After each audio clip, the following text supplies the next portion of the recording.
¿Qué tal, amigos de la Agencia Católica de Noticias? Me da mucho gusto saludarles en esta nueva ocasión de la entrevista. Hoy con un invitado pues especialmente importante en los tiempos que vive nuestra iglesia en México, el padre David Jasso Ramírez. El padre David Jasso Ramírez que está en Monterrey, ¿verdad, padre? Así es, un gusto saludarte, Guillermo, a ti y a tu auditorio desde Monterrey.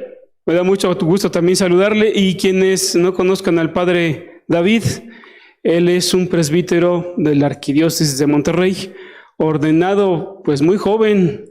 En el año 2018 él fue ordenado sacerdote después de una vida pues la vida laical propiamente.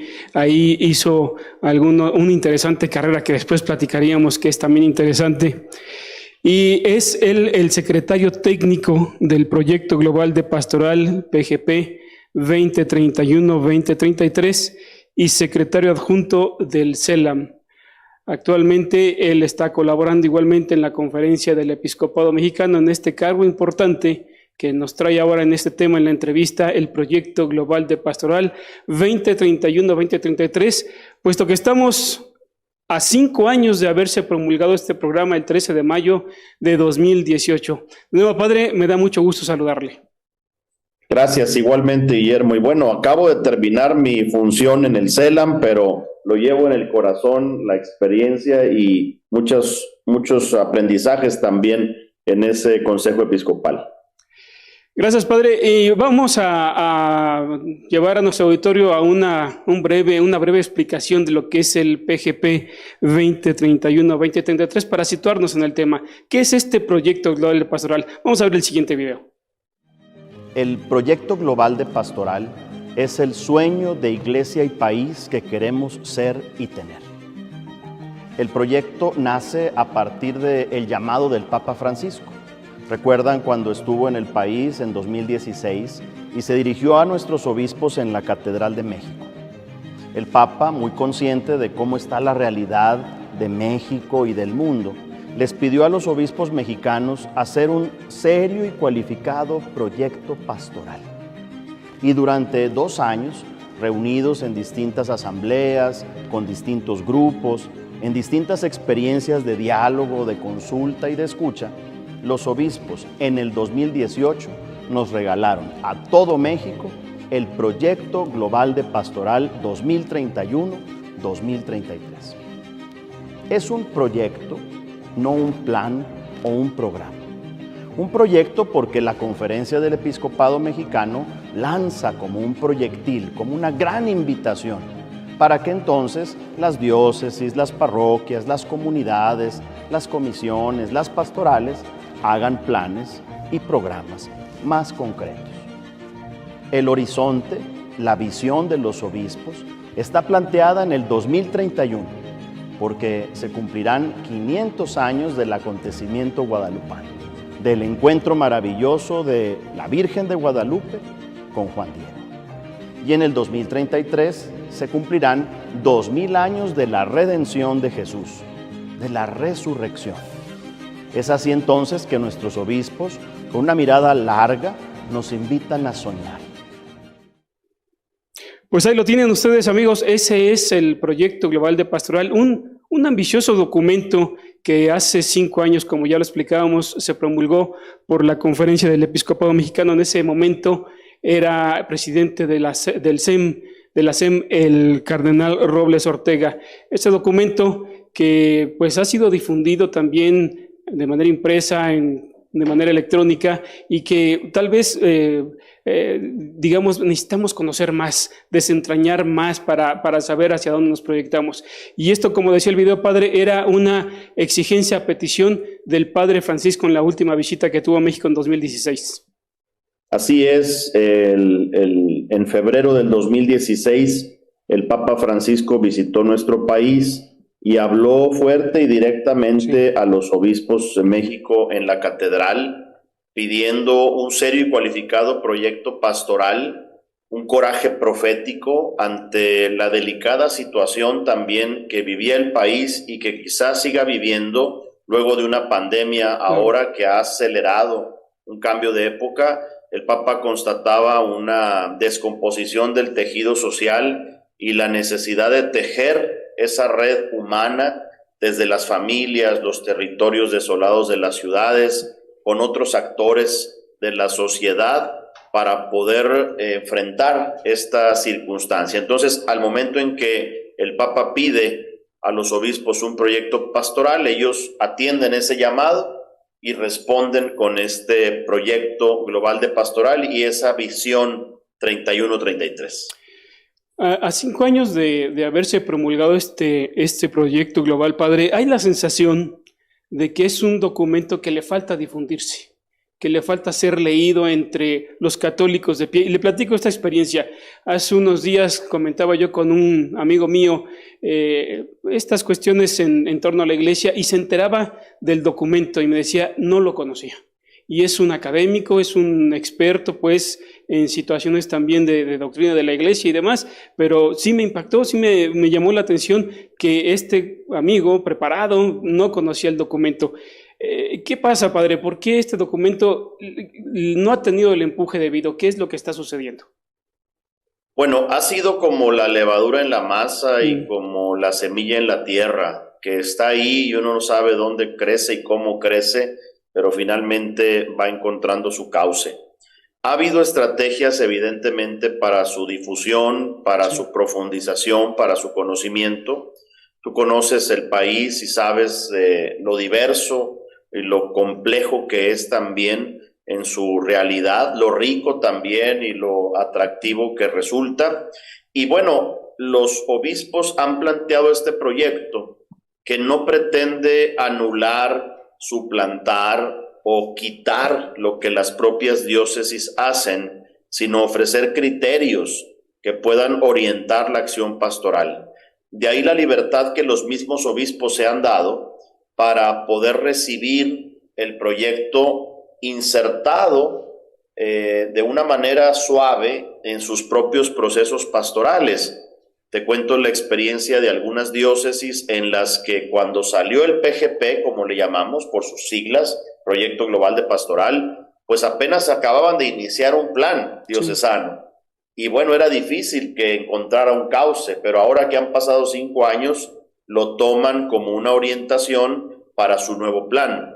Otros estaban a la mitad y algunos hicieron ajustes en su planeación flexible por integrar algunas de sus orientaciones.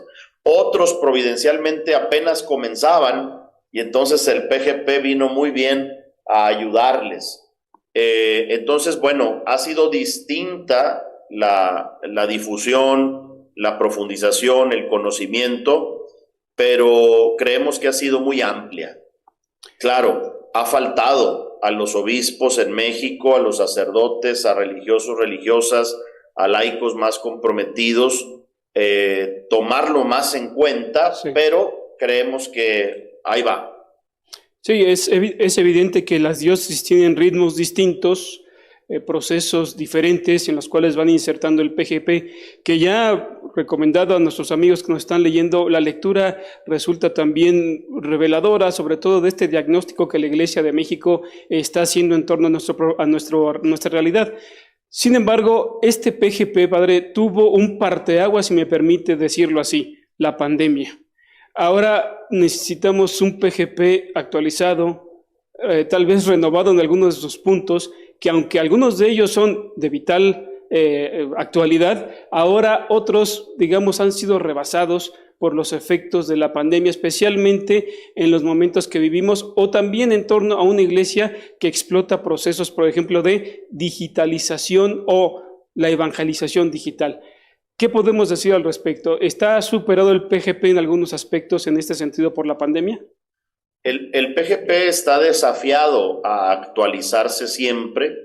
Creemos también que la manera en la que los obispos presentan la realidad, que es una forma narrativa, da espacio para que pueda encontrar su cauce en relación con las propias realidades concretas de cada ciudad, cada diócesis o cada comunidad. Te pongo un ejemplo. Cuando el PGP habla sobre el tema de salud, sí, los obispos expresan el riesgo de que el sistema de seguridad social colapse. ante una cuestión endémica. Esto lo escribieron entre el 2016 y el 2018. Sí. La pandemia fue en el 20 y ya los obispos con visión profética no que anunciaran este desastre, sino que ponían el punto sobre la I respecto de ese riesgo. Hay otra parte en la realidad que habla de las megatendencias, de tal manera que deja abierto también el espectro para poder seguir ahondando. Somos conscientes en la conferencia del episcopado, y eso lo hemos hablado con los obispos en el pasado mes de abril en su asamblea, que se requiere primero una relectura del PGP desde el contexto de la pandemia, que no podemos mirar la realidad, discernirla y actuar en ella sin tomar este contexto. Esa es una. Dos, la parte 3, la tercera parte es la parte quizá poco desarrollada y que requiera ahí, desde las opciones y compromisos, un ayornamiento, una puesta al día para poder considerar la realidad que tenemos hoy. El PGP no trae una sola frase, una sola cantidad, un solo número, una estadística, lo que permite entonces entender que situaciones como la corrupción, la impunidad, no son nuevas en el país y lamentablemente no las hemos superado, y otras que tienen que ver con el debilitamiento de la fe o la valoración de la piedad popular siguen siendo un desafío. La situación de las nuevas espiritualidades o las ideologías siguen estando ahí patentes. Entonces me parece que en el espíritu de la mirada que hacen los obispos sigue siendo muy actual. Así también la iluminación, los dos acontecimientos teológicos, el de Guadalupe y el de Jesucristo, siguen teniendo una actualidad tremenda, ¿no? Usted como secretario técnico del PGP observa las minucias, los detalles, los retos y los desafíos. Permítame aquí preguntarle, ¿cuáles han sido los aspectos más difíciles que ha encontrado a este nivel humano que han impedido que se desarrolle o se implemente de una forma más efectiva el PGP en las comunidades, en las parroquias o en las diócesis? Hay una frase que el Papa cataloga como mala palabra, y es el siempre se ha hecho así. Y dice el Papa, el siempre se ha hecho así ha hecho tanto daño y continúa haciendo daño a la Iglesia que hay que erradicarla. Me parece que ese siempre se ha hecho así es una piedra de tropiezo. Por otro lado, el cambio de mentalidad y de actitud. De nada sirve o de poco sirve las acciones que podamos hacer si las seguimos haciendo con una mentalidad de actitud que no corresponde a los nuevos caminos que estamos buscando. Me parece que interiormente también eso nos ha podido afectar. Y finalmente, este analfabetismo pastoral, es decir, tenemos los documentos pero no los leemos. Tenemos las herramientas, pero no las usamos. Entonces pareciéramos a veces un poco analfabetas pastorales que teniendo toda la posibilidad, pues no las ponemos en práctica. Me parece que pasa más por una necesaria conversión personal, comunitaria, pastoral y ahora sinodal para que esto siga fluyendo. Vamos bien, pero falta todavía camino por recorrer. Y esto, digamos, lo dice usted con confianza, vamos bien, pero pues ya el acontecimiento guadalupano a 10 años es prácticamente 2031, 2033, está a la vuelta de la esquina, una década prácticamente, y esto puede decir que es un trecho todavía bastante cómodo, sin embargo no lo es. Yo quiero referirme específicamente a los laicos de pie. ¿Cómo ha sido la estrategia que ustedes desde la SEM han puesto en marcha para que el laicado conozca este documento de una manera efectiva? Evidentemente nos hemos apoyado de las comisiones y dimensiones de la Conferencia Episcopal. Son los principales brazos que tenemos para poder llegar a todas las personas. Otro gran brazo han sido los vicarios de pastoral, son 98 en el país. Sí. Una de ellas es mujer y eso nos da también muchísimo gusto lo cual nos ha ayudado también a aterrizar y a que se puedan generar espacios para que el PGP tenga un lugar en la reflexión y en la acción pastoral. Otro aspecto que nos ha servido mucho son los videos, Sí. algunos publicaciones en redes sociales y otras herramientas digitales que nos han servido para ello. Creemos que llegar a las personas de a pie, como tú los has descrito, a través de los medios digitales, sea por un teléfono móvil o por alguna red social, ayuda bastante porque está a la mano y lo pueden comprender mucho mejor que meterse de lleno a la lectura, que también es una lectura, como tú has dicho, fácil, Sí. sencilla y cautivante, ¿verdad? Sí, exactamente. Yo insisto en este documento que tiene una lectura bastante asequible y que puede ser leído prácticamente en unas pocas horas para entender mejor esta realidad. Y esto también permitirá proyectarnos hacia estos dos eventos, la redención, los 2000 años y los 500 años del hecho guadalupano. Quisiera que nos platicara, padre, ya la SEM está en base a este PGP proyectando esos dos hechos. ¿Cómo lo estamos iniciando y cómo vamos a proyectar esa celebración? Nos está ayudando mucho el lanzamiento de la novena intercontinental guadalupana. El Papa Francisco anunció en aquel 12 de diciembre del año pasado el inicio de este proceso de 9 años como preparación espiritual y humana para celebrar los 500 años de Guadalupe. Pero también creemos que el próximo 2025, que será el jubileo ordinario de la Encarnación, es un contexto especial para poder entender que toda la vida de Jesús es redentora, que no solo es la muerte en cruz, su pasión y su resurrección la que nos redime, sino que nos redime también su encarnación. Sí. Y entonces el hecho de que el Papa haya pedido que recordemos el Vaticano II y su aporte nos puede ayudar muchísimo para seguir el camino que hemos recorrido. Hay comisiones, dimensiones, diócesis, provincias que han establecido incluso una ruta, un camino, ya con distintas estaciones para poder llegar juntos a celebrar esto. Obviamente hemos pautado que el próximo año, a través de la novena intercontinental, el 2024 sea año de oración.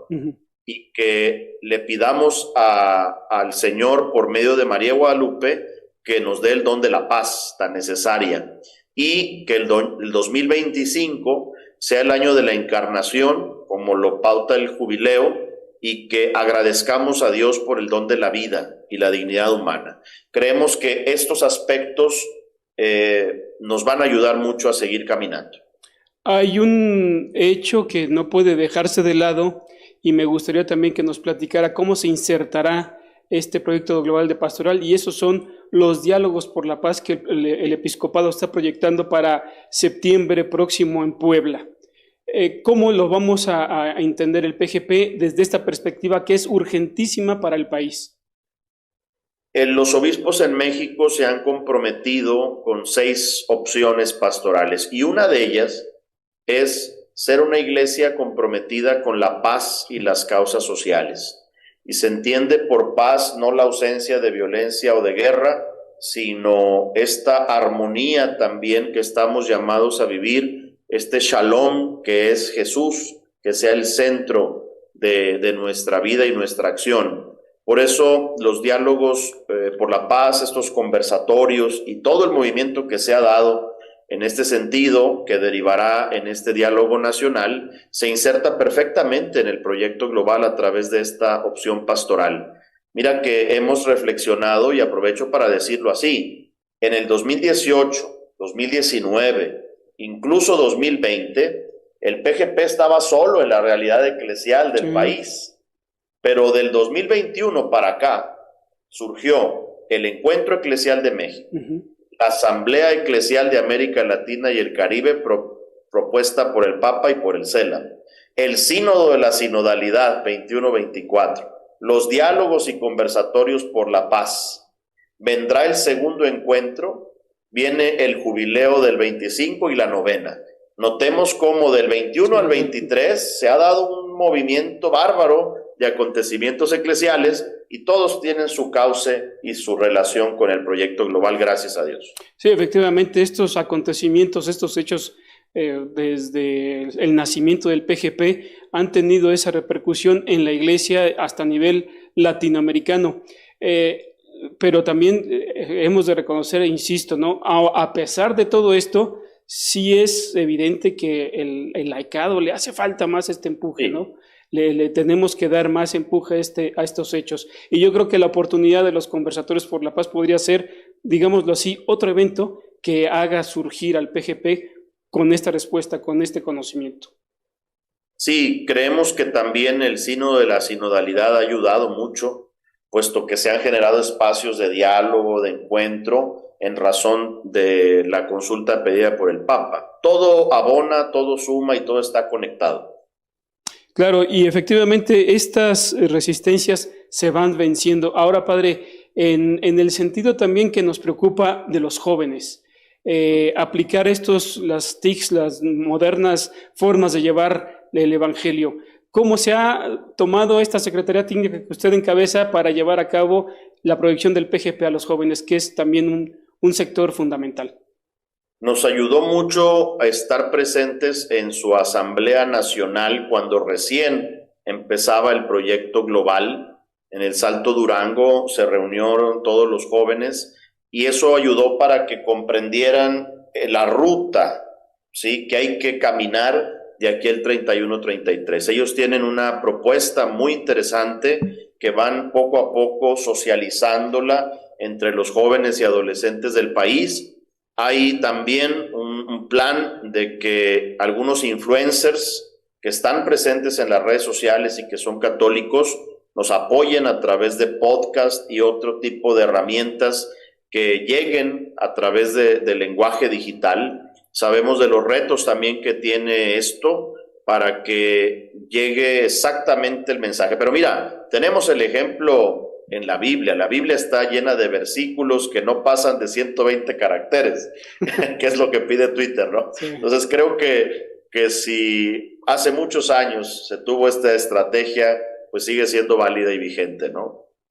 El punto también me resulta interesante, hablaba de ciertas diócesis o iglesias que han tenido un empuje que ha descollado, sí, pues, de entre otras.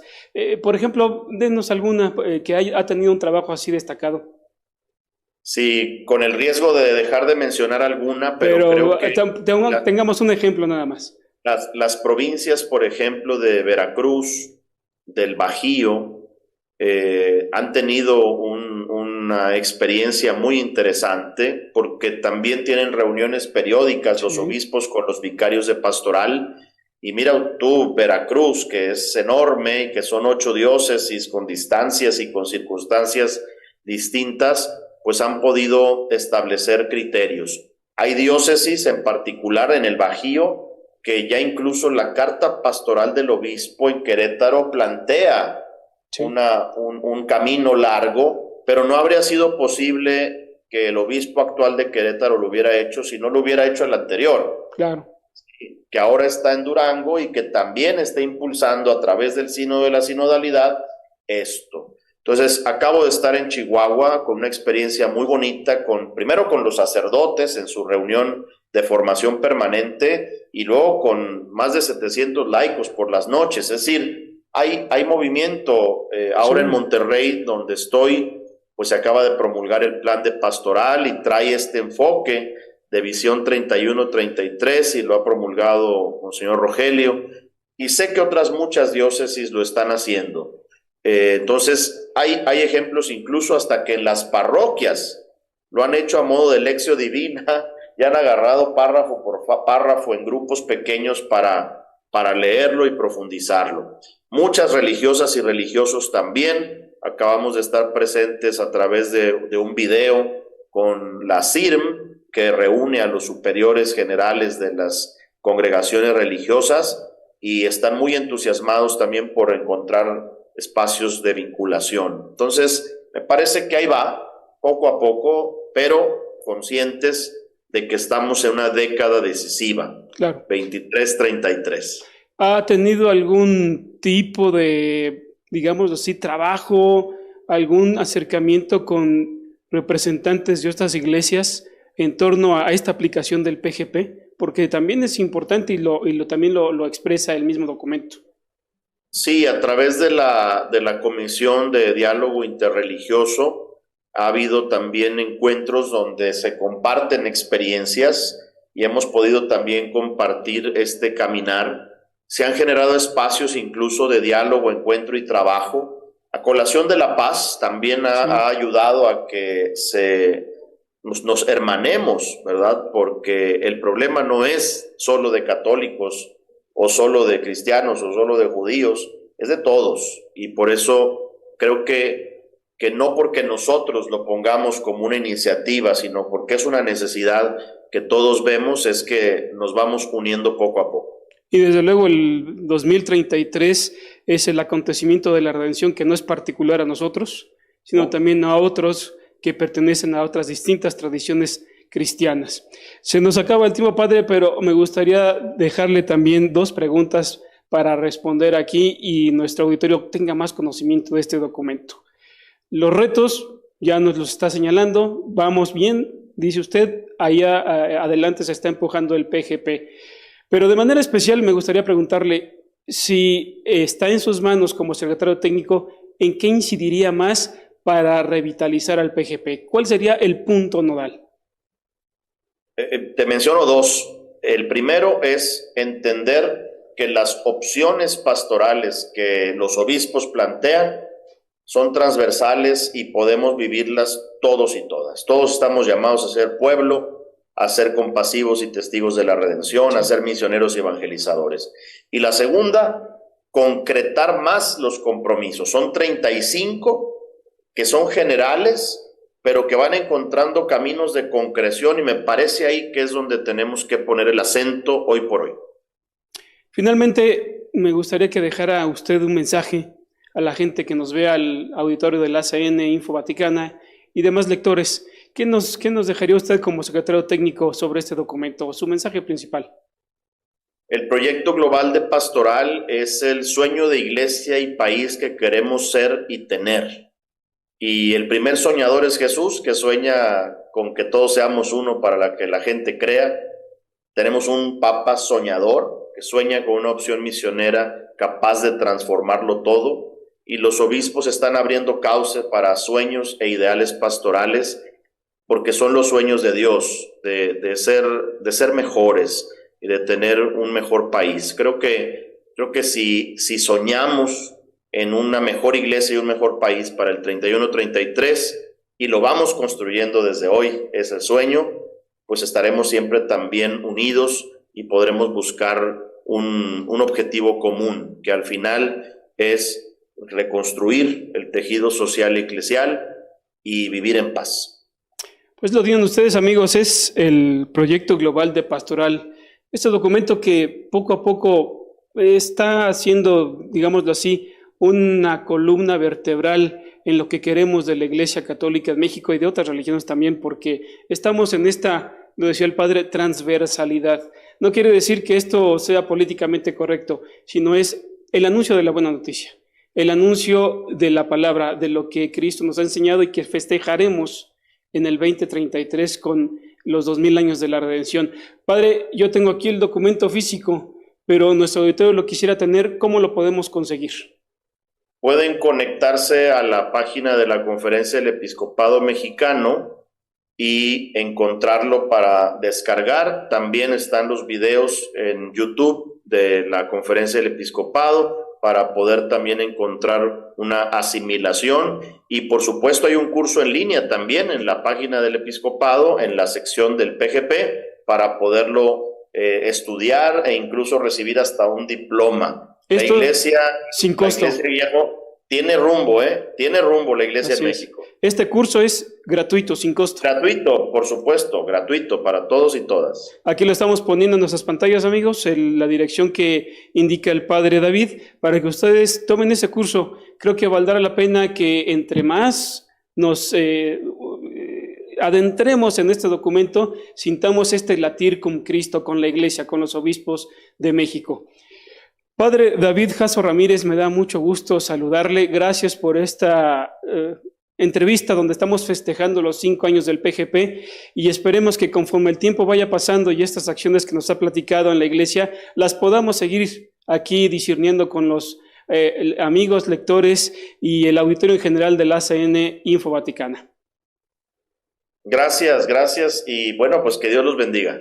Me gustaría también no dejar de lado y hacer el compromiso con usted de platicar después el plan pastoral de la Arquidiócesis de Monterrey, que creo es muy interesante. Se acaba de promulgar el domingo pasado y yo creo que es un documento que valdrá la pena que aquí discutamos, padre. Con todo gusto, estoy para servirles. Muchas gracias, padre David Jasso Ramírez. Soy Guillermo Gazzanini Espinosa, director de la Agencia Católica de Noticias. Con el favor de su atención, nos veremos en otra, si Dios quiere.